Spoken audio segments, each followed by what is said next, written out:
the Good Shepherd. Kung kitang mga hamtong nga naghupot nag mga katungdanan, atong tulubagon sa Dios kung giunsa nato pagpuyo ang atong pagkapiniyalan, pananglit ginikanan. Inyong responsibilidad ang pag-umol sa mga kabataan. Number 1, mao ang pagpabisti o pagpakaon kanila. Number 2, ang pagpaedukar. Number 3, mao ang pag-umol kanila nga mamahimo silang usa ka maayo ug ligdo nga Kristohanon.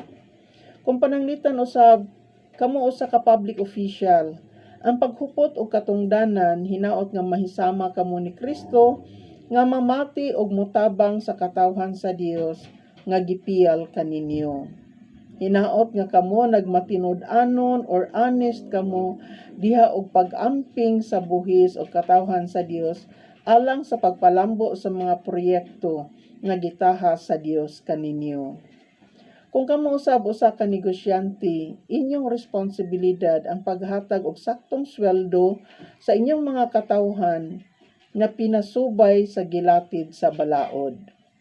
Kung kamo usab usa ka alagad sa Dios o religyo sama kanako, atong puy-an ang atong vows honestly and sincerely. Ug ang paghupot sa mga tabang o kinitaan sa mga tawo nga alang unta kini sa pagpalambo sa misyon ni Hesus nga gitahas kanato. Ato untang puy-an kanunay ang pagkamainampuon alang sa katawhan sa Dios.